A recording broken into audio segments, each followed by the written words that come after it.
Filipinos love teams, but it's not every time we get to see a phenomenal rise in their careers, like with Donny Pangilinan and Belle Mariano, or DonBelle.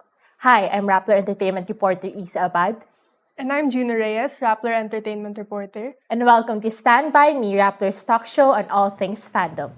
And for today's episode, we have Ancel Abrenica of Titas of DonBelle. Hello po! Welcome to our show. Ayun. Having me. Thank you for coming. So, ayun, we were supposed to have Miss Kat? Kai. Pero yun, na-traffic. So, unfortunately, we only have, unfortunately, hindi na siya makakapunta. But still, thank you for gracing us with your presence. Let's start with your introduction. Introduce yourselves, age, what do you do, and where are you from? Yeah, I'm Ancel. I'm 38 years old. I'm a civil servant by profession and volunteer events coordinator for various NGOs. I also handle their social media pages. Yan, I'm from Quezon City lang. So can you tell us a little bit more about how you discovered DonBelle and what is it about that love team that drew you in? Yeah, it was funny kasi I discovered Donny and Belle as a love team through my daughter, my teenage daughter. Because she asked permission to watch their first series before He's Into Her. Yeah. So I want. So I need to accompany her watching kasi it's our deal as mother-daughter kasi teenage. So you need to guide. So yun, I allowed her then. It happened na ako yung mas na-hook sa anak ko. Ako yung mas na-hook kay Donnie tsaka kay Belle na it came to a point na fina-follow ko na yung mga social media pages nila. Tapos, yung For You page ko sa TikTok, sa YouTube, sila na lahat yung lumalabas kasi puro DonBelle content talaga yung wina-watch ko. I love Donnie and Belle as a love team as a pair because they're genuine. Hindi siya fan service na I like, parang before, you will describe yung local love teams as jologs, ganyan. For me. So, hindi ako nahuhook into them. Parang, I don't see myself fanning over local love teams. Oh, so before DonBelle po, wala kayong ibang love teams? Wala. Donny and Belle lang talaga. Tapos, parang pandemic pa kasi, you're stuck at home. Kaya, yun. So, since you find something interesting with DonBelle, it lead you to forming Titas of DonBelle. So, can you tell us more about the group po? When did it start? How did you come up with it? Tapos, paano kayo nag-start looking for more members? Yeah, actually, Titas of DonBelle, weird kasi the founders are teenagers. Yeah, it started in Twitter. Parang they joked around na parang there were fans my age, 30s, 40s. Is there a group for titas, for older ones na nag-idolize kay Don and Belle? So, yun na, parang may conversation there na nag-form. Tapos they decided to form na Titas of DonBelle. It was established June 2021. Oo. Tapos, initially, parang less than 20 lang sila noon. Actually, I'm not part of the original. Parang I entered the group na around August na pumasok sa group. Kasi medyo alangan pa ako. I'm kinda shy. Parang I'm not that open of joining a fan group at my age. Yun. Parang, based on their stories, parang Titas of DonBelle started. It was created so we could have a safe space for titas like me, the other type of fans. Tapos, para where you can freely express your love for Donny and Belle and at the same time, to form friendship na rin. Paano niyo po sila nahanap? Sa Twitter rin ba? Or active na kayo sa stan Twitter before that? Or may nag-tap It was really my first time joining. Parang, sa Twitter ko sila nakita. Tapos, sa Facebook, I discovered yung page. There was this video introduction of the group where dinidescribe yung vision, mission, and goals of the fan group. So, nabilib ako kasi as a first time fan stan, ganyan, tapos local love team, parang It's not just simply fangirling. It's fangirling with the cause. Parang they do this, so I joined. Kasi sabi ko, gusto ko rin in a way. Kasi yun nga, I serve various NGOs eh. So I'm fond of volunteering. Parang yun, kaya may mga projects na like tree planting that time, may give back projects for seniors, for less fortunate kids. Yun. Charity cause. So, yeah, yun. So, I want to join. I want to help them then pa to raise funds and help other people through fangirling. Yeah. So it's already been 2 years since Titas of DonBelle was established. So how much can you say the group has grown over the years? Since we also saw that there are several subgroups, including a teen chapter also. So how does membership work for Titas of DonBelle? Yeah, actually, we have a strict membership application. Wow! It's kind of weird. Screening Yeah, process. it's really an organization. Pero, yun nga, we don't take that naman seriously. Pero, Para lang ma-filter yung yeah, because we also want to protect our members. Yes po. Since social media madaming problems, we want to advocate proper use of social media, especially to younger ones, to our teen members, and titas rin na medyo under 20s pa lang. I entered the fan group, I entered the Twitter world, parang may mga fan wars, ganyan. Tapos, a lot of toxic environment fans, yeah. actually. Oo, kasi parang they make issue out of Everything, out of everything talaga. Sobrang nakaka-toxic siya. So, yun yung ina-advise namin. Kaya, we do application process talaga so we could filter the membership and maiwasan nga na may mga ganon, mga trolls. Ano po yung kailangan nila kino-consider? Ano po yung kailangan nila to apply to be part of Titas of DonBelle? Actually, we don't have, our lang talaga requirement is yung age limit, and then we do interviews just to have a backgrounder why they want to join the group and why do they support Donny and Belle, and if for future projects could they help us, ganyan. We ask anong skill nila, ng talent, baka we can make use Stop of them, those, we can stop them, yeah. So yun, nakita po namin sa Twitter, like you have 80,000 followers, tas 20,000 likes sa Facebook. We just wonder kung yung members po ba ng Titas of DonBelle limited rin sa Philippines or are there other Yeah, no, we titas opened then overseas. We have titas in different parts of the country, mostly sa Asia, we have Singapore, Hong Kong, tapos sa US meron, sa Canada, sa Europe meron din. Tapos yun, pag may mga projects abroad, may mga pupunta dun si Donny and Belle, we tap them para merong supporters din dun for Donny and Belle waiting for them. Tapos here sa Philippines, yun medyo marami dito sa Philippines. And we also have a teen chapter, the teens, yun. They are 20 and below. Oh. So, yan you mentioned na po kanina, pahapyaw, yung about sa events nyo. And I think one of the most common talaga is like yung block screenings. That's aside from that, yung mga charity causes. How do you come up with these projects? Like, paano kayo nagbe-brainstorm as a group? Paano nyo siya ina-execute?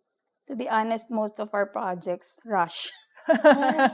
Since we're all working, mga students, so pag may upcoming projects si Donny and Belle na nababalitaan namin, as much as we can, yun, nagbe-brainstorm kami. Before, during the pandemic, noon medyo may time pa. We have lots of time roaming sa internet, kaya medyo mas nakakapag-meeting, we do have our General Assembly. Pero as nung medyo nag-normalize na, medyo nag-feed na yung mga General Assembly meetings namin. With the admins, for projects, we have teams kasi. We have a promo team.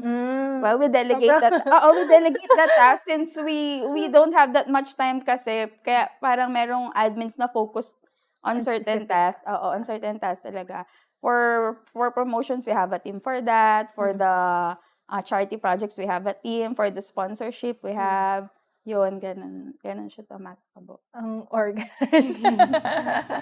Pero may structure na siya, like, Yeah, we also have our accountant. So they do the transparency reports para ma-maintain namin yung integrity ng group kasi we receive donations din and sponsorships for our projects. So, going back lang po sa membership po na you mentioned a while ago, parang out of curiosity lang po, every when does the membership recruitment occur? Like, year-round po ba siya? Or is there like a specific time period that you allot for it? Yeah, we allot lang specific period for that. Usually, pag available talaga most of the admins and our founders. Okay. Shout out to the our founders. Yun, pag ano sila available, yun, we set interview schedules, we open the application. how do you tell those po na, parang, paano pag may applicant na iffy kayo, na feeling nyo hindi naman talaga dapat siya maging member ng Titas of DonBelle? Actually, we frankly tell them. Talaga? Okay. Yeah, oo, kasi ito nga before parang kikriticize Kayo kami. for Bakit may interview pa, ganyan. Parang on our part kasi, we want to know before we accept our members, we want to know them. Parang we set questions just to check on their background as a DonBelle fan. Ganyan. Iniwasan din kasi namin na magkaroon ng conflict of interest. Baka member na sila ng ibang group, ganyan, ng ibang love team. So, we avoid conflict of interest para sure din na smooth yung internal matters within the group. Nice. Yun po. So, other than what Isa mentioned a while ago, one of the large-scale events that you've pulled off multiple times in the past were the billboards that you've put up all over the world. So, how do you guys come up with these ideas? And then, how do you execute them? Since you said that a lot of your projects, they're executed in a really short time period. Actually, when I was new with the group, I'm amazed how they plan. Our promo team, headed by Tita Lizzie, shout out again. Grabe yung ideas. Bigla na lang lumalabas yung ideas. Tapos, usually nga, priorities namin talaga are billboards.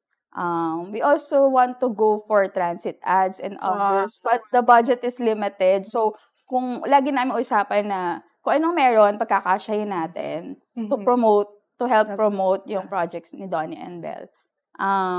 Like yung Marahuyo before, the first one na nag-overseas abroad na billboards, Marahuyo, it means parang super research pa yan. It meant na to be enchanted, yan, ganyan. The idea, parang, we want to introduce Donny and Belle, hindi lang sa Philippines, but sa buong mundo, through our Spanish works. So, we want to, as possible, make it unique para mas catchy siya. Lalo sa social media na tambay naman talaga yung marami. Yeah.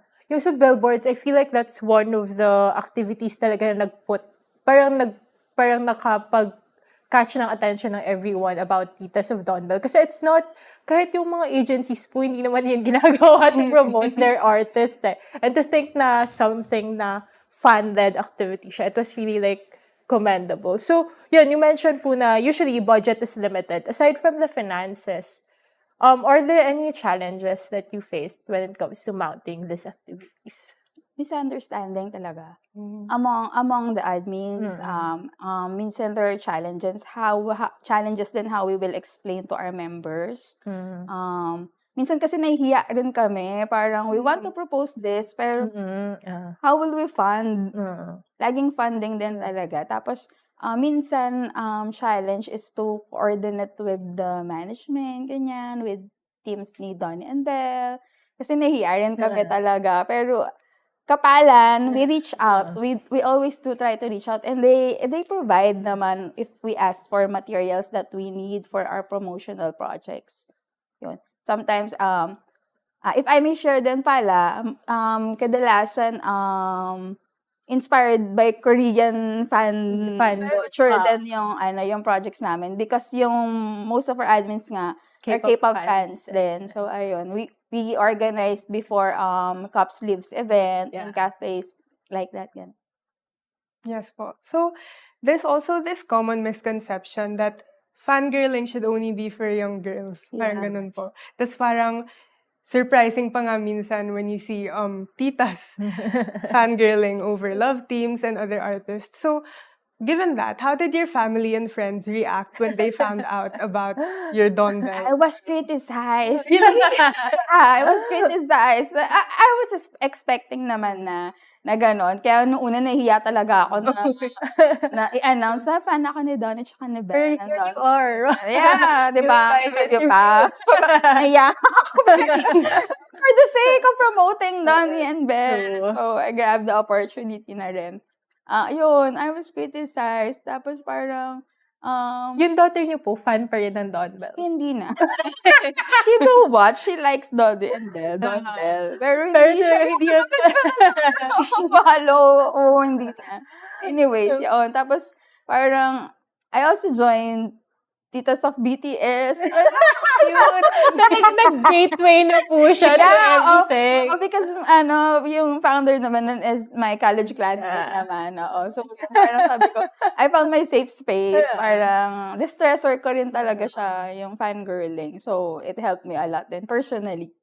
True. Tsaka since sobrang nakaka-relieve rin siya ng stress, I feel like, I mean, obvious naman po ngayon, napagsasabay mo yung fangirling at work and other responsibilities. Priorities. So, ayun po.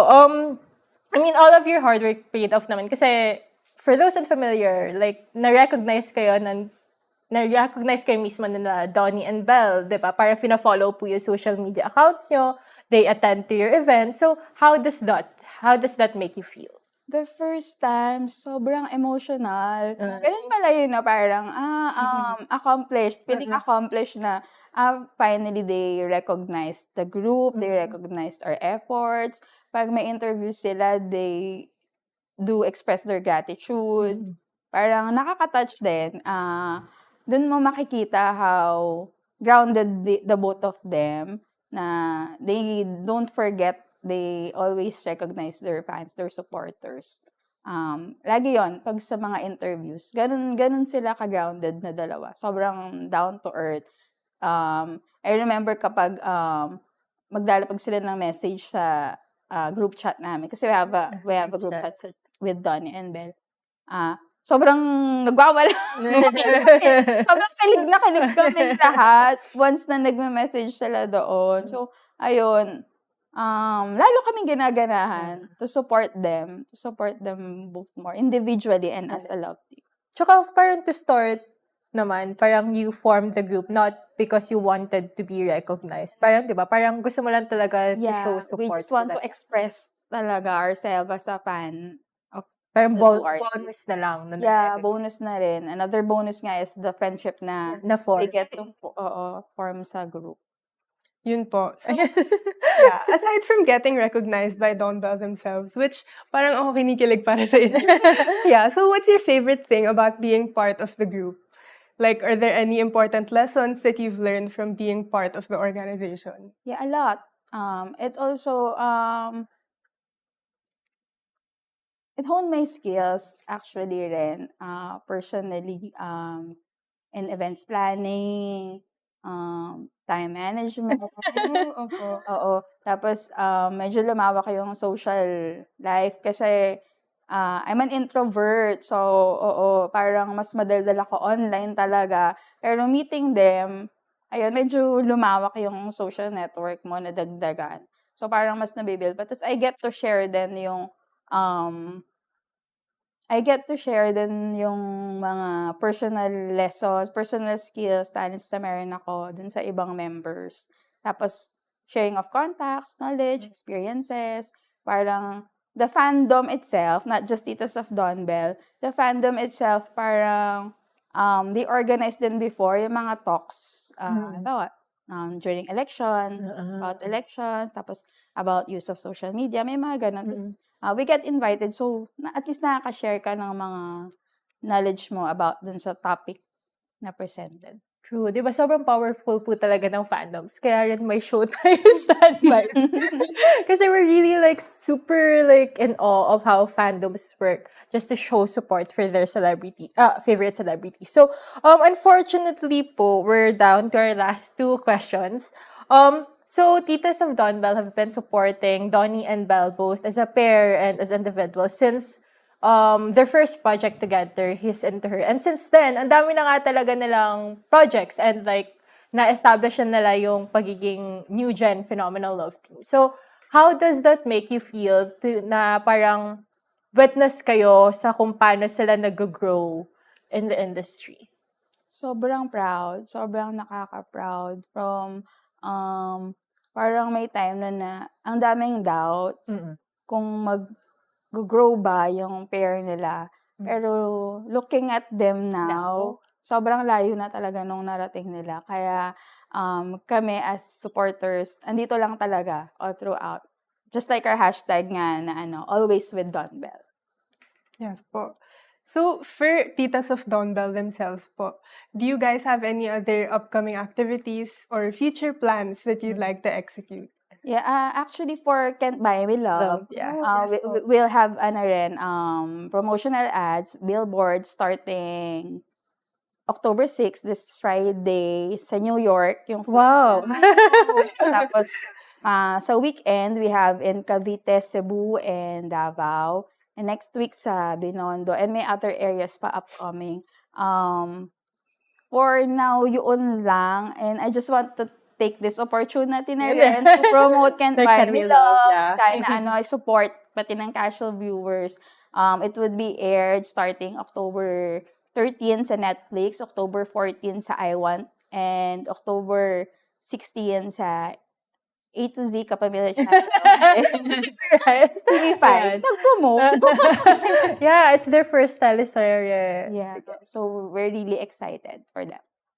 And po, unfortunately, that's the last question. And that's the end of our Stand By Me episode for today. Thank you so much po. Thank you. Miss Thank you for Ancel having and us. Titas of DonBelle. Thank you so much. So if you have anything that you want us to talk about, any fandom that you want us to feature, please don't be shy to hit us up on Rappler's social media pages. This is Isa Abad. And I'm Gina Reyes. Thank you for watching.